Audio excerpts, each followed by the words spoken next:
Olá pessoal, tudo bem com vocês? Sou Felipe Orsi, delegado de polícia em Santa Catarina, e hoje vou trabalhar uma matéria, um ponto que vem caindo muito nos concursos, principalmente de delegado de polícia: velocidade do direito penal. Bom, as velocidades do direito penal têm origem na obra do espanhol Jesus Maria Silva Sanches, O Expansionismo do Direito Penal, que, segundo ele, com o avanço, com a modernidade da sociedade, é necessário tutelar novos direitos e também outros direitos antigos devem ser deixados de serem tutelados pelo direito penal.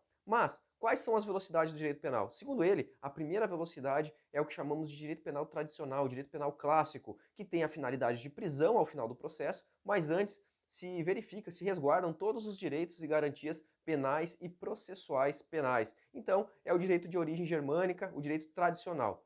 E aí, avançamos para a segunda velocidade. É uma velocidade mais célere e há uma restrição dos direitos e garantias penais e processuais penais. Por outro lado, apesar de haver uma aceleração com a flexibilização das garantias e direitos penais e processuais, não há pena de prisão, apenas alternativas. E o grande exemplo na legislação brasileira é justamente a Lei 9.099, que é a Lei dos Juizados Especiais Criminais. Transação penal, suspensão condicional do processo. Agora, com a alteração do CPP, temos o Acordo de Não Persecução Penal. São relativizações de direitos, ou seja, não se verifica e não se resguarda todos os direitos fundamentais e o procedimento é mais célere e, em contrapartida, não há uma pena de prisão.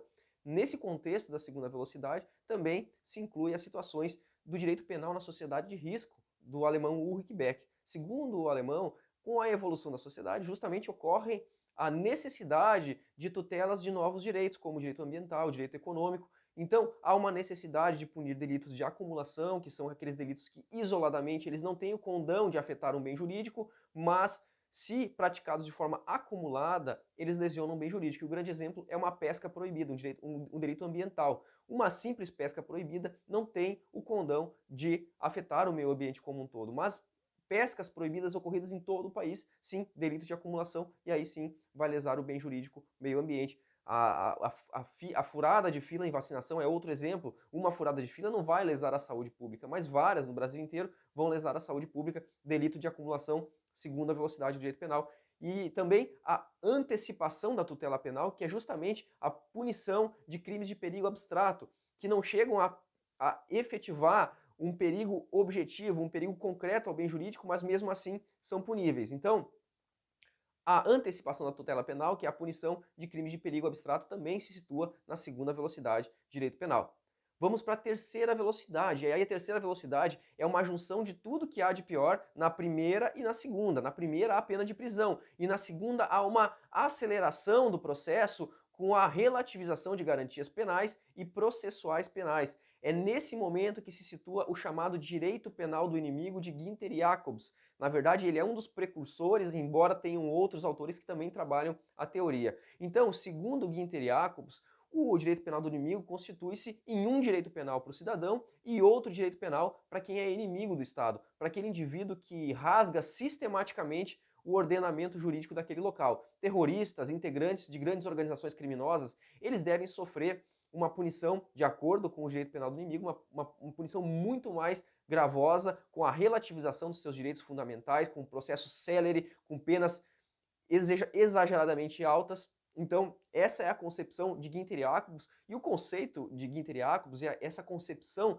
de direito penal do inimigo, é importante lembrar que ela surgiu numa situação de terrorismo na Europa, por isso essa ideia de direito penal do inimigo. Então, relativização de garantias fundamentais, um processo célere e uma pena alta para esses indivíduos na terceira velocidade do direito penal. E aí avançamos para uma quarta velocidade, chamada também de neopunitivismo. Quarta velocidade, neopunitivismo, preconizada pelo argentino Daniel Pastor, e ela se refere àqueles indivíduos que ostentaram as funções de chefes de Estado na antiguidade. Pinochet, Adolf Hitler, e são punições para os crimes mais gravosos que já existiram na humanidade. Crimes contra a humanidade, crimes de guerra.